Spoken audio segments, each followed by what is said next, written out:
आज के इस वीडियो में हम बात करने वाले हैं सीटी एग्जाम की जो डेट है उसको लेकर और रीट की एग्जाम कब तक होगी, उसके अंदर क्या सिलेबस रहने वाला है, किस तरह से उसकी प्रिपरेशन करें, कब तक उसकी डेट आएगी एग्जाम की, सब इस वीडियो के अंदर डिस्कस करने वाले हैं। तो वीडियो को लास्ट तक देखिएगा। सबसे पहले हम बात कर लेते हैं जो अपनी सीटी उसकी एग्जाम डेट को लेके। देखिए सीटी जो है उसके समान यानी कि समान पात्रता परीक्षा सेकेंडरी लेवल की जो है वो 2026 के लिए वो 23/10/2026 से 25/10/2026 यानी अक्टूबर अक्टूबर के अंदर ये होने वाली है। 23 से 25 के बीच में 2 दिन जो है वो एग्जाम होगी 2 शिफ्ट के अंदर। ऐसे ही समान पात्रता परीक्षा जो स्नातक लेवल की यानी कि ग्रेजुएशन लेवल वाली जो है वो कब होगी, वो होगी 1 दिसंबर से 3 दिसंबर, 3 दिन के अंदर ये एग्जाम होने वाली है। यानी कि दिसंबर के अंदर इसकी डेट आ गई है। तो अक्टूबर और दिसंबर के अंदर सीटी जो है वो एग्जाम अपने होने वाली है। ये बात हो गई सीटी की। सीटी की ये डेट आई है देखिए, और सीटी की प्रिपरेशन हमारी यूट्यूब चैनल से चल रही है, तो आप वहां से अपने जो भी टॉपिक लगते हैं वहां से कवर कर सकते हैं। अब बात करते हैं हम रिट की। देखिए रिट जो है एग्जाम उसको लेकर हम बात करते हैं। तो रिट की मैं बात करूं, अभी हाल ही में रिट का एग्जाम हुआ है। साथ ही रिट वाला जो एग्जाम है उसके अंदर दो एग्जाम होते हैं। देखिए एक होता है L1 का और दूसरा जो होता है वो होता है L2 का। दो एग्जाम होते हैं। देखिए काफी स्टूडेंट्स को ये डाउट होता है कि L1 जो है वो क्या होता है और L2 जो है क्या होता है। काफी बीएड के स्टूडेंट भी ये समझ लेते हैं कि वो L1 के अंदर काउंट किए जाते हैं। यहाँ L1 जो है वो टॉप लेवल नहीं है। इसका मतलब होता है यहाँ पे बीएसटीसी वाले स्टूडेंट ये वाला फॉर्म लगाते हैं, L1 के लिए अप्लाई करते हैं, और L2 जो है वो बीएड वाले स्टूडेंट करते हैं। यानी कि L1 के अंदर क्या होगा, जो एक कक्षा 1 से 5 तक के टीचर बनते हैं वो L1 के अंदर जो अप्लाई करते हैं, और जो कक्षा 8वीं तक के 1 से 8वीं या फिर 6 से 8वीं तक के जो टीचर होते हैं वो बीएड की वे वो L2 के लिए अप्लाई करते हैं। अब हम बात करते हैं कि L1 और L2 जो है उसके लिए क्या क्या अपना सिलेबस रहने वाला है, किस तरह से क्या पैटर्न रहेगा। देखिए दोनों के अंदर पहला जो सब्जेक्ट है वो कॉमन होगा। वो कौन सा होगा अपना, वो साइकोलॉजी। साइकोलॉजी होगा 30 नंबर का। दोनों के अंदर साइकोलॉजी जो है वो 30 नंबर का रहने वाला है। पहला जो है वो साइकोलॉजी 30 नंबर का। अब दूसरी बात करते हैं, दूसरा जो है अपना आ जाता है यहाँ पे हिंदी। अब यहाँ पे दो सब्जेक्ट लेने होते हैं हमें। काफी सब्जेक्ट होते हैं, हिंदी होता है, मारवाड़ी होता है, उर्दू होता है। जिस भी तरह का सब्जेक्ट आप लेना चाहें ले सकते हैं। लेकिन यहाँ से ऑलमोस्ट जो स्टूडेंट हैं वो सब्जेक्ट के अंदर कंफ्यूजन में रहते हैं कि कौन सा सब्जेक्ट ले। तो पहला सभी जो है वो हिंदी लेते हैं, सेम ही है, 30 नंबर का होगा। इसमें भी आपको 30 नंबर लेने। अब बात आती है तीसरे सब्जेक्ट की। यहाँ पे आके काफी स्टूडेंट को डाउट होता है, क्योंकि एक सब्जेक्ट तो देखिए हिंदी सब ले लेंगे क्योंकि इजी है।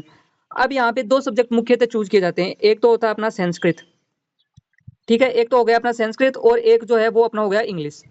ठीक है, अब संस्कृत और इंग्लिश के अंदर कौन सा सब्जेक्ट जो है वो चूज करें, ये डाउट होता है। अब जिसको इंग्लिश आता है वो इंग्लिश ले लेता है, जिसको संस्कृत आता है वो संस्कृत ले लेता है। अब बात तो यहाँ पे आती है जिसको हिंदी भी सॉरी संस्कृत भी नहीं आती और इंग्लिश भी नहीं आती, वो कौन सा सब्जेक्ट ले।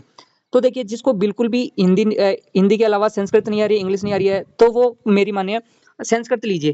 क्योंकि इसके अंदर क्या होगा, जैसे आप लोग ने हिंदी लिया है, चलो पहला पहला सब्जेक्ट सभी हिंदी लेंगे, ठीक है।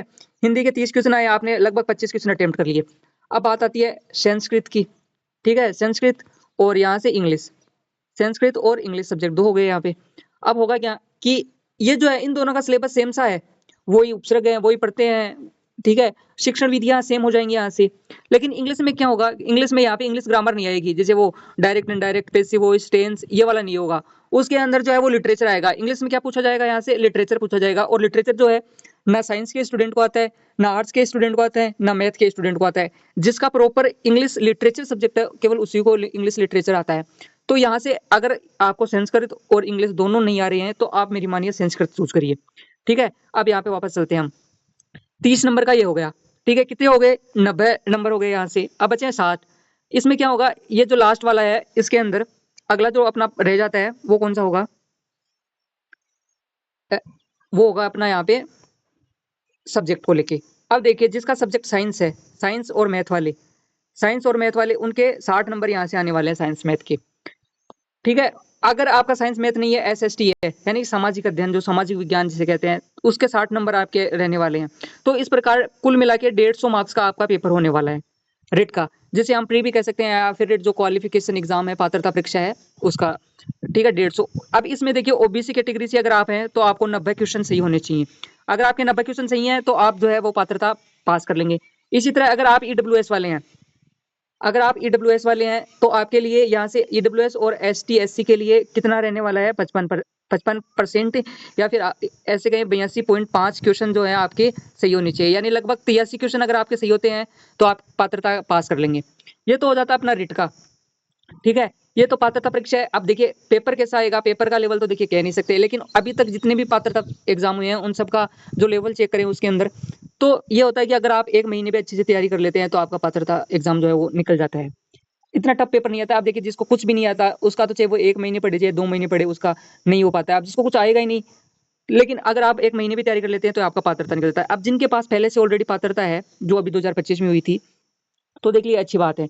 लेकिन अगर जिनके पास में पात्रता नहीं है वो पात्रता की तैयारी शुरू कर दे, क्योंकि नोटिफिकेशन जो है वो या तो जुलाई के अंदर या फिर इसी जून के अंदर लास्ट वीक के अंदर आने वाला है, क्योंकि गवर्नमेंट जो है वो 2028 में विधानसभा चुनाव है। तो सरकार जो है जाते वक्त जो है वो एक तो थर्ड ग्रेड का एकदम बड़ा एग्जाम करवा के जाएगी, क्योंकि अभी जो एग्जाम हुआ उसके अंदर 7-8 हजार वैकेंसी आई है। फॉर्म भरते हैं 20-25 लाख, 7-8 हजार में क्या होगा। तो इस बार जो वैकेंसी आने वाली है 2026 या फिर 27 वाली हम कह सकते हैं, तो ये वाली वैकेंसी जो है वो बड़ी वैकेंसी होगी। लगभग 15 से 20 हजार जो है उसके अंदर पोस्ट रहने वाली है, क्योंकि सरकार वापस यही चाहेगी कि अपनी सरकार रिपीट हो, तो इसके लिए बड़ी वैकेंसी आनी जरूरी है। अगर बड़ी वैकेंसी नहीं आएगी तो सरकार बिल्कुल भी रिपीट नहीं होगी। अब देखिए अगर आपके पास में ऑलरेडी जो है पात्रता है तो आप जो है मेंस की तैयारी कर सकते हैं। अब मेंस किसे कहते हैं, वो जो थर्ड ग्रेड वाला एग्जाम है उसको हम मेंस कह देते हैं। थर्ड ग्रेड की एग्जाम करिए। कुछ स्टूडेंट बोलेंगे सर हम सीटी की तैयारी करें क्या, तो देखिए सीटी और रिट जो है सॉरी मेंस थर्ड जो है, जो थर्ड ग्रेड एग्जाम है उन दोनों की तैयारी आप साथ में कर सकते हैं, क्योंकि इसमें भी देखिए 60% क्या है, जीके है। इसमें भी आपका 60% जो है राजस्थान जीके आ जाएगा, जिसमें ज्योग्राफी, हिस्ट्री, आर्ट, कल्चर जो भी सब्जेक्ट्स आपके टॉपिक लगते हैं वो सारे के सारे कवर हो जाएंगी। तो हो ना हो विज्ञप्ति कभी भी आ सकती है, नोटिफिकेशन कभी भी आ सकता है, तो आप नोटिफिकेशन का वेट मत करिए। काफी स्टूडेंट इसी चक्कर में रह जाते हैं क्योंकि वो नोटिफिकेशन का वेट करते रहते हैं। नोटिफिकेशन कभी भी आ सकता है। और 2027 में मेरी मानिए 2027 में सरकार जो है वो अभी जो थर्ड ग्रेड आएगी उसकी पूरी की पूरी प्रोसेस कंप्लीट कर देगी, रिजल्ट भी देगी उनको, जो है ज्वाइनिंग भी दे देगी स्कूल्स के अंदर, पूरा जो है रिट का भी रिजल्ट आ जाएगा, मेंस का भी रिजल्ट आ जाएगा। सारा प्रोसेस जो है वो 2027 में, क्योंकि 28 में चुनाव होने हैं, आचार संहिता लगने से पहले सारे काम फिनिश करेगी सरकार, क्योंकि सरकार वापस से चाहेगी कि वो रिपीट हो। तो आप लोग जो है वो तैयारी करिए। आई होप इस वीडियो के अंदर आप लोगों को समझ में आएगा कि L1 क्या है, L2 क्या है और कितने मार्क्स का इसमें पेपर रहने वाला है, क्या क्या सब्जेक्ट्स कवर करने रहने होते हैं। यहाँ पे मोस्टली जो है वो हिंदी विषय और संस्कृत या इंग्लिश कौन सा ले सब्जेक्ट, इनमें आपको दिक्कत होती है लैंग्वेज वाले पार्ट में, तो यहाँ से आपको क्लियर हो पाएगा। और देखिए यहाँ पे होता क्या है, वही सब्जेक्ट है आपको लैंग्वेज फर्स्ट और लैंग्वेज सेकंड दोनों में देखने को मिलते हैं। तो अगर आपने लैंग्वेज फर्स्ट के अंदर हिंदी सेलेक्ट किया है ना, तो आप लैंग्वेज सेकंड के अंदर हिंदी सेलेक्ट नहीं कर सकते, उसमें आपको अलग सब्जेक्ट करना होता है और सेम ही सब्जेक्ट आएंगे। तो पेपर सोल्व करते समय भी आप काफी स्टूडेंट को दिक्कत होती है कि पहले भी वही सब्जेक्ट आ रहे हैं, बाद में भी वही सेम सब्जेक्ट आ रहे हैं, तो ये क्या चक्कर हुआ। तो आप जो पहला लैंग्वेज है उसमें जो सब्जेक्ट है उसके बाद में दूसरा लैंग्वेज के अंदर दूसरा सब्जेक्ट आपको चूज करना होता है, तो आप हिंदी और संस्कृत को प्रायोरिटी दीजिएगा। सो ऐसे ही इन्फॉर्मेटिव वीडियोस के लिए सब्सक्राइब करें हमारे यूट्यूब चैनल। और देखिए सिलेबस जो है वो हम डिस्कस करेंगे नेक्स्ट वीडियो में, ताकि आप लोगों को अच्छे से समझ आए, इसलिए सब्सक्राइब कर लेना हमारे YouTube channel. Thank you so much.